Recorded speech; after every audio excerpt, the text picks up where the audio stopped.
آپ اکیلے اپنی چارپائی پہ بستر کے اندر منہ دے کے بھی درد سے کہیں گے نا معاف کر دے تو وہ تو مہربانی بڑا ہے۔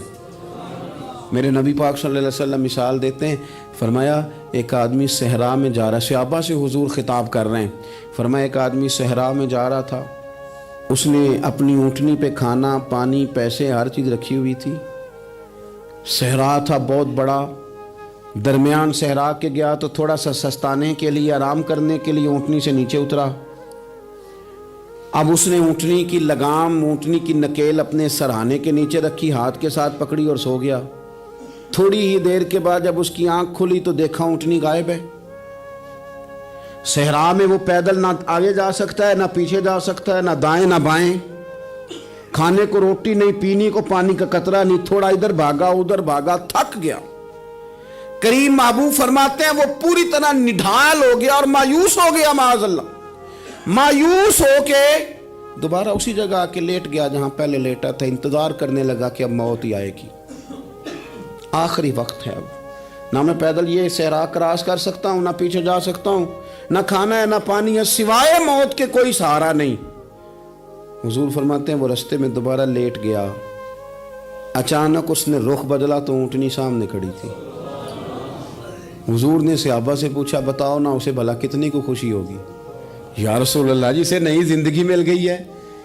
آپ دیکھیں نا سارے ڈاکٹروں نے کہہ دیا کہ اس کے تو گردے معدہ جگر ہر چیز ختم ہے، گھر لے جاؤ خدمت کرو، ہر طرف پریشانی ہے۔ وہ بندہ بھی سمجھ گیا ہے کہ آخری وقت آ گیا، کل جاؤں پرسوں جاؤں، تیاری ہو گئی، سب لوگ آ گئے، باہر والے بھی آ گئے، یہ ماحول ایک عجیب رنگ اختیار کر گیا۔ اچانک ایک ڈاکٹر نے آ کے کہا نہیں نہیں غلطی لگ گئی تھی۔ مجھے بتائیے انداز کیا ہوتا ہے؟ بغیر دوائی کے بندہ اٹھ کے کھڑا نہیں ہو جاتا، او میں تو بچ گیا ہوں۔ نبی پاک صلی اللہ علیہ وسلم فرمانے لگے اس کی اونٹنی مل گئی، بتاؤ بھلا اسے کتنی خوشی ہوگی؟ یا رسول اللہ وہ تو دوبارہ دنیا میں آ گیا۔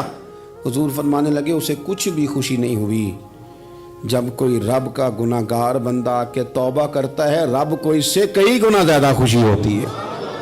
میرا بندہ آ گیا ہے، میرا بندہ آ گیا ہے، میرے گھر آ گیا۔ اس نے آنسو بہائے ہیں، اس نے کہا اللہ میں تیرا ہی ہوں، تیرا ہی رزق کھاتا ہوں، تیری ہی زمین پہ رہتا ہوں، تیرے نام سے میری سانسیں چلتی ہیں۔ وہ آ گیا۔ فرمایا اس اونٹنی والے سے زیادہ رب کو خوشی ہوتی ہے جب گناہگار آ کے توبہ کرتا ہے۔ گناہگاروں کے آنسو اس کی بارگاہ میں بڑے مقبول ہیں، لیکن ہم رسم ادا کرتے ہیں، توبہ نہیں کرتے۔ ہم اپنے آپ کے ساتھ دھوکہ کرتے ہیں، جھوٹ بولتے ہیں۔ اللہ تبارک و تعالی اپنے بندوں کے حق میں رحمت والے فیصلے کرتا ہے، درگزر والا معاملہ فرماتا ہے۔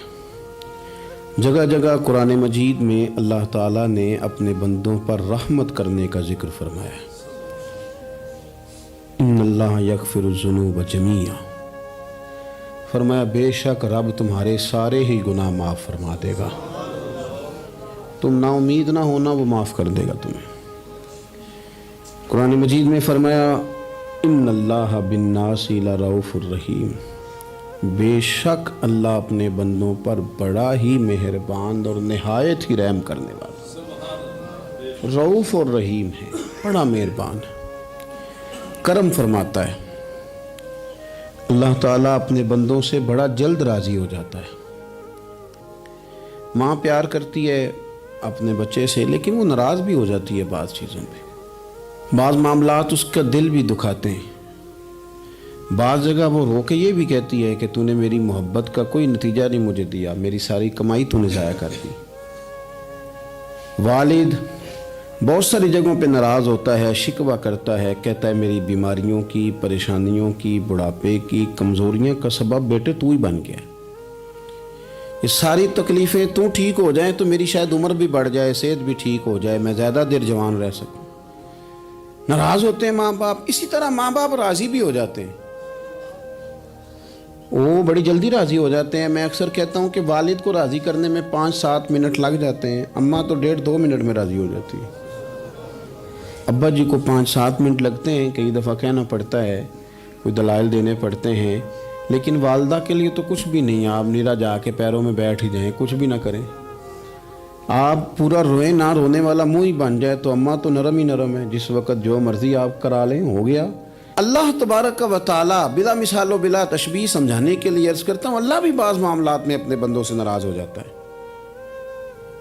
وہ کہتا ہے میں تکبر کرنے والوں کو پسند نہیں کرتا، وہ کہتا ہے فسادی پسند نہیں ہے، وہ فرماتا ہے کہ راہوں میں کجی کرنے والے پسند نہیں ہیں، وہ فرماتا ہے کہ بدعہدیاں کرو گے تو میں صبح قیامت تم سے سوالات کروں گا۔ اللہ تبارک و تعالیٰ بہت ساری چیزوں کو ناپسند کرتا ہے، ناراض ہو جاتا ہے۔ بلکہ نبی پاک صلی اللہ تعالیٰ علیہ وسلم نے فرمایا تم بات کرتے کرتے کوئی ایسا جملہ بول دیتے ہو کہ رب اتنا ناراض ہوتا ہے کہ تمہیں پتہ بھی نہیں ہوتا، تمہارے لیے جہنم کا فیصلہ کر دیتا ہے۔ اس لیے پہلے تولو پھر بولو، خود اپنے لفظوں کی تو تم پہرے داری کرو نا کہ میں کیا کہہ رہا ہوں۔ اور حضور یہ بھی فرماتے ہیں کہ اس کا دوسرا پہلو بھی ہے، بعض اوقات تم بات کرتے ایسا جملہ کہتے ہو وہ اتنا راضی ہوتا ہے کہ تمہارے لیے جنت کا فیصلہ فرما دیتا ہے۔ ان کاموں کی طرف بڑے جن سے اللہ راضی ہوتا ہے۔ میرے نبی پاک صلی اللہ تعالی علیہ وآلہ وسلم نے ارشاد فرمایا، بعض احادیث میں لفظ یہ ہیں کہ اللہ اپنے بندوں کو دیکھ کے مسکراتا ہے جو اس کی شان کے لائق ہے۔ جس ترتیب سے ہم مسکراتے ہیں، جس ترتیب سے ہم روتے ہیں، جس ترتیب سے ہم کسی بات کا اظہار تشکر کرتے ہیں، خدا ان باتوں سے پاک ہے۔ اب بہت ساری حدیثوں میں آیا کہ وہ مسکراتا ہے، تو کیا مطلب ہے مسکرانے کا؟ تو علماء تفسیر نے لکھا ہے مسکرانے کا مطلب یہ ہے کہ وہ بڑا ہی راضی ہوتا ہے اپنے بندے سے، بڑا راضی ہوتا ہے، یہ مطلب ہے۔ ایک تو مسکرانے کا مطلب یہ کہ وہ بڑا راضی ہو گیا، وہ مسکرا دیا اپنے بندے پہ۔ اور ایک اس کا معنی خود نبی پاک صلی اللہ تعالی علیہ وسلم نے بیان فرمایا، مسند امام احمد بن حنبل میں حدیث ہے، حضور سید عالم علیہ السلام سے صحابہ نے پوچھا یا رسول اللہ شہید تو بڑے لوگ ہوتے ہیں، شہیدوں میں افضل کون ہے؟ تو اللہ کے حبیب علیہ السلام فرمانے لگے وہ والا بندہ جو ڈٹ گیا تھا کافروں کے مقابلے میں، وہ ہلا نہیں، پوری طرح ڈٹ کے جو لڑا وہ شہداء میں افضل ہے۔ حضور فرماتے ہیں وہ جنت کے بالا خانوں میں سیر کرے گا اور رب اسے دیکھ کے مسکرائے گا، رب اسے دیکھ کے مسکرائے گا، اللہ تعالیٰ مسکراتا ہے اسے دیکھ کے۔ اور اگلے جملے میں حضور نے وضاحت کر دی، فرمایا جب رب دنیا میں کسی پر مسکراتا ہے نا تو اس کا معنی یہ ہے کہ قیامت میں پھر اللہ اسے حساب کوئی نہیں لے گا۔ جس پر اللہ دنیا میں مسکرا دیا اس سے کوئی حساب، تو وہ کام ڈھونڈنے چاہیے نا جس سے اللہ مسکرائے۔ چھوٹا بچہ بھی ناراض نہ ہو تو وہ چیزیں وہ ڈھونڈتا ہے کہ اس کو کیا پسند ہے، چاکلیٹ لے جاؤں، فلاں چیز لے جاؤں، آئس کریم لے جاؤں۔ تو ایک بچے کے لیے، گھر کے لیے، سربراہ کے لیے اتنی محنت کرتے ہو تو وہ کام بھی ہمیں ڈھونڈ کے تلاش کرنے چاہیے نا جس سے رب راضی ہوتا ہے، اللہ راضی ہوتا ہے۔ بتاؤں وہ کون کون سے کام ہیں؟ نبی کریم صلی اللہ تعالی علیہ وسلم نے ارشاد فرمایا 3 لوگ ہیں جنہیں دیکھ کے رب مسکراتا ہے۔ یا رسول اللہ صلی اللہ علیہ وسلم وہ کون کون سے؟ تو محبوب فرمانے لگے ایک وہ بندہ ساری مخلوق سوئی ہے، آدھی رات ہے، رات کا پچھلا پہر ہے، اس نے اٹھ کے وضو کر لیا، مصلی پہ کھڑا ہو گیا خدا کی یاد میں، فرمایا اسے دیکھ کے رب مسکراتا ہے جو اس کی شان کے لائق ہے۔ مسکراتا ہے اللہ۔ یہ تو سونے کا ٹائم تھا، یہ تو گہری نیند آنے کا وقت تھا، رات کا پچھلا پہر۔ اور سننا میرے بھائی، میرے نبی پاک صلی اللہ تعالی علیہ وسلم فرماتے ہیں جب مسلمان نماز کے لیے صفیں بناتے ہیں نا، ترتیب لگ رہی ہوتی ہے، اب اللہ کی بارگاہ میں کھڑے ہوں گے، قیام کریں گے، رکوع کریں گے، سجود کریں گے، فرمایا جب مومن صفیں بناتے ہیں تو رب دیکھ کے مسکراتا ہے، مسکراتا ہے۔ کمال ہو گئے عروج بندگی کا، جب بندے کو دیکھ کے رب مسکرائے، خدا بندے سے خود پوچھے بتا تیری رضا کیا ہے، مسکراتا ہے۔ اور میرے نبی پاک علیہ السلام فرماتے ہیں جب مجاہد جہاد کے لیے صفیں سیدھی کرتے ہیں، آج تو یہ رب کے نام پہ مرنے ہی آ گئے، یہ صفوں میں کھڑے ہوں گے، ترتیب سے لڑیں گے، ترتیب سے گلا کاٹیں گے کافروں کا یا شہادت لیں گے۔ فرمایا جب جہاد کے لوگ صفیں بناتے ہیں تو رب انہیں دیکھ کے مسکراتا ہے۔ کتنے نصیبوں والا وہ بندہ ہے جسے دیکھ کے مسکرا دیا. او یار کبھی تیرا بیٹا تیرے سامنے مسکرائے نا چھوٹا تو تیرا دل باغ باغ ہو جاتا ہے. تیری ماں بیمار کسی ایک دن صحیح طرح ہنس پڑے تو طبیعت خوش ہو جاتی. مجھے بتاؤ نا جس کا رب بھی اسے دیکھ کے ہنس پڑے جو اس کی شان کے لائق ہے. کیا اس بندے کے نصیبیں ہیں, کیا اس کے مقدر ہیں. آپ اس مقام پر اپنے آپ کو لائیں. اب دیکھیں نا یہ حدیث آپ نے سن لی. اب ہم نے نا اس طرح صفحے نہیں بنانے جس طرح ساری دنیا. اب ذرا صفحے بھی شوق سے بنائیں گے. آپ ذرا تھوڑا سا شوق پیدا کریں گے. بھئی یہ تو میں وہ کام کرنے لگا ہوں جسے دیکھ کے رب مسکراتا ہے. نبی پاک صلی اللہ علیہ وسلم نے فرمایا جب کوئی بندہ توبہ کرتا ہے نا,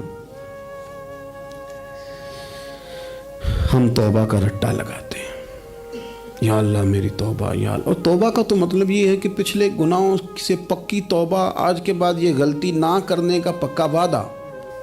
آج کے بعد رشوت تو نہیں نہ لے گا, ملاوٹ تو نہیں نہ کرے گا, یہ توبہ ہے. اور اگر سارے کام اسی طرح کرنے تو پھر یہ توبہ کا رٹا ہے, تو جتنا مرضی لگاؤ. حضرت علی بن ربیعہ رضی اللہ تعالیٰ عنہ فرماتے ہیں میں مولا علی کے ساتھ تھا, مقام حرہ کی طرف جا رہے تھے. حضرت علی نے ہاتھ اٹھا کے دعا مانگی ہماری تعلیم کے لیے, ورنہ حضرت علی ہم صحابہ کو محفوظ عن الخطا تو مانتے ہیں نا. ہاتھ اٹھا کے کہا اے اللہ ہمارے گناہ بخش دے, تیرے علاوہ کوئی معاف کرنے والا نہیں. اور پھر حضرت علی آسمان کی طرف دیکھا اور دیکھ کے نا حضرت علی بن ربیعہ کو تو مسکرائے. حضرت علی بن ربیعہ کہنے لگے حضور مسکرائے کیوں ہو؟ فرمانے لگے ایک دن میں حضور کے ساتھ اسی طرح آیا تھا, اسی طرح حضور نے دعا فرمائی تھی ہماری تعلیم کے لیے, اور پھر حضور مجھے دیکھ کے مسکرائے تھے اور فرمایا جب کوئی بندہ رب کی بارگاہ میں اس طرح استغفار کرتا ہے تو رب مسکراتا ہے, اور مسکرا کے فرماتا دیکھ لو میرے بندوں کو پتا ہے کہ میرے علاوہ معاف کرنے والا کوئی نہیں. انہیں پتا ہے, تم اس کی بارگاہ میں رجوع تو لاؤ, آؤ تو صحیح دو آنسو لے کر. اقبال کہتے ہیں کہ موتی سمجھ کے شان کریمی نے چن لیا, قطرے دو گرے میرے ار کے انفعال کے. دو میں نے آنسو بہائے تھے تو اس کے کرم نے تو موتی سمجھ کے چن لیے. سنو نا حضور اس استغفار کو اللہ کو یار رات کو توبہ کر کے سونا چاہیے ہمیں. کچھ غلطیاں ہم کرنا نہیں چاہتے پر ہم سے ہو جاتی ہیں, کچھ دل ہم توڑنا نہیں چاہتے پر وہ ٹوٹ جاتے ہیں, ہماری مجبوری ہوتی ہے ٹوٹ جاتے ہیں.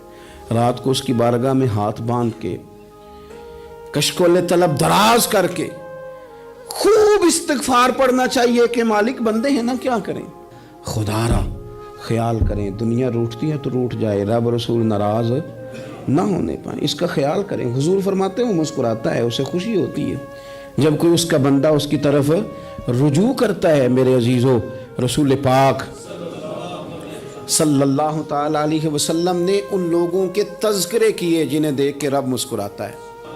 نبی پاک صاحب الالاق صلی اللہ تعالی علیہ وسلم فرماتے ہیں, مسند امام احمد بن حنبل دیکھیے, فرمایا رب اس وقت بڑا ہی مسکرائے گا جب قاتل بھی جنت میں جائے گا, مقتول بھی جنت میں جائے گا. یا رسول اللہ مقتول تو گیا, یہ قاتل کیسے چلا گیا؟ حضور فرماتے ہیں جائے گا, اور جائے گا اور رب مسکرائے گا جو اس کی شان کے لائق ہے. یا رسول اللہ کس طرح؟ تو نبی پاک صلی اللہ علیہ وسلم فرمانے لگے اس نے ایک مومن کو قتل کیا تھا, وہ شہید ہو کے جنت میں چلا گیا. اب اللہ نے بعد میں اسے توبہ کی توفیق دے دی. پہلے اس نے کلمہ پڑھا, پھر یہ میدان میں اترا, کافروں سے لڑا, یہ شہید ہوا, رب نے اسے بھی جنت دے دی. قاتل بھی جنت میں, مقتول بھی جنت میں. اور بات اتنی انوکھی ہے کہ رب دیکھ کے مسکرا رہا ہے جو اس کی شان کے لائق ہے. ہم جلدی میں ہیں, ہم انتظار نہیں کر رہے کہ شاید توبہ کر جائے, ہم انتظار نہیں کر رہے. لیکن میرے عزیز اتنی جلدی نہ کریں. سوچوں کا صاف ہونا, ذہنوں کا پاک ہونا, اور لوگوں کے بارے میں گمان کا اچھا ہونا. آپ کسی نفسیات کے ڈاکٹر کے پاس چلے جائیں, اسے کہیں ٹینشن بڑی ہے. میں ان کے مضامین پڑھتا رہتا ہوں, وہ سب سے پہلا سبق آپ کو یہ پڑھائیں گے کہ اچھا سوچا کریں. اچھا سوچنے سے بندہ تندرست رہتا ہے. کس سے بندہ تندرست رہتا ہے؟ ہیں جی واقعی رسول کائنات سرور دو عالم صلی اللہ تعالی علیہ وسلم فرماتے ہیں کہ اللہ مسکراتا ہے. سنو, نبی پاک صلی اللہ علیہ وسلم کے پاس مہمان آ گیا, بخاری مسلم ہے.